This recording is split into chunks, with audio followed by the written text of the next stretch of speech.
ಈ ಗಂಡ ಹೆಂಡತಿ ಜೋಡಿ ಸೃಷ್ಟಿಕರ್ತ ಮಾಡಿರ್ತಾರಂತೆ. ಅಷ್ಟಿದ್ದು ಅವರಿಬ್ರು ಅಪೋಸಿಟ್ ಗುಣದವ್ರು ಯಾಕೆ ಕೂಡಿರ್ತಾರ? ಈ ವಿಡಿಯೋ ಕೊನೆ ತನ ನೋಡ್ರಿ. ಒಬ್ರು ವಟ ವಟ ವಟ ಮಾತಾಡ್ತಾರ, ಇನ್ನೊಬ್ರು ಮೌನವೇ ಸಿಂಗಾರ.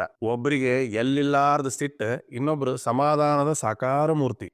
ಒಬ್ರಿಗೆ ಮಲ್ಕೊಳ್ಳೋವಾಗ ಫ್ಯಾನ್ ಬೇಕು, ಮತ್ತೊಬ್ರಿಗೆ ಒಟ್ಟ ಬೇಡ. ಒಬ್ರು ಪರ್ಫ್ಯೂಮ್ ಒಳಗ ಸ್ನಾನ ಮಾಡಿಬಿಟ್ಟಿರ್ತಾರ, ಇನ್ನೊಬ್ರಿಗೆ ಆ ಪರ್ಫ್ಯೂಮ್ ಅಂದ್ರ ತೆಲಿವೇನ್. ಒಬ್ರು ಹಾರ್ಡ್ ವರ್ಕರ್ ಇದ್ರೆ ಇನ್ನೊಬ್ರು ಸ್ಮಾರ್ಟ್ ವರ್ಕರ್ ಇರ್ತಾರ. ಒಬ್ರಿಗೆ ಗೊರಕಿ ಹೊಡಿ ಚಾಳಿ, ಇನ್ನೊಬ್ರಿಗೆ ಅದನ್ನ ತಡ್ಕೋಬೇಕಾದಂತ ಅನಿವಾರ್ಯ. ಒಬ್ರಿಗೆ ಎಲ್ಲಾನು ಬ್ರಾಂಡೆಡ್ ಬೇಕು, ಇನ್ನೊಬ್ರಿಗೆ ಸಿಕ್ಕಿದ್ ಶಿವಾಯನ. ಒಬ್ರಿಗೆ ನೀಟ್ನೆಸ್, ಡಿಸಿಪ್ಲಿನ್, ಶಿಸ್ತ್ ಅನ್ನೋದು ಬಹಳ ಬೇಕು, ಇನ್ನೊಬ್ರಿಗೆ ಹೆಂಗಿದ್ರು ನಡೀತೈತಿ. ಈ ಮದ್ವಿ ಜೋಡಿ ದೇವರ ಸೃಷ್ಟಿ ಮಾಡ್ತಾನಂತಾರಲ್ಲ, ಅದು ಖರೆ. ಯಾಕಂದ್ರೆ ಮನುಷ್ಯ ಮಾಡಿದ್ದವ್ರು ಇಷ್ಟು ದಿವಸ ತಡೀತಿದ್ರು, ಯಾವ ತಡಿತಿದ್ದಿಲ್ಲ. ಇಷ್ಟೆಲ್ಲ ವೈರುಧ್ಯಗಳಿದ್ರು ಅವರೆಲ್ಲ ಒಂದೇ ಸೂರಿನಡಿ ಇರ್ತಾರ. ಅದಕ್ಕೆ ಮದುವೆ ಆಗೋದಂತಂದ್ರೆ ಯುದ್ಧದಕ್ಕಿಂತ ಕಮ್ಮಿ ಅಲ್ಲ. ಒಬ್ಬರನ್ನೊಬ್ರು ಬೈಕೊಂಡು ದೂರಾಗಿ ಹೋಗೋದು ದೊಡ್ಡ ಸ್ಕೆಲ್ಲ. ಒಬ್ಬರನ್ನೊಬ್ರು ತಿಳ್ಕೊಂಡು ನಿಮ್ಮ ನಡುವಿರುವಂಥ ಭಿನ್ನಾಭಿಪ್ರಾಯಗಳನ್ನು ಅರ್ಥಕೊಂಡು ಕೂಡಿ ಬಾಳಿದ್ರೆ ಸ್ವರ್ಗ. ಒಗ್ಗಟ್ಟಾಗಿರಿ, ಸುಖವಾಗಿರಿ. Thank you.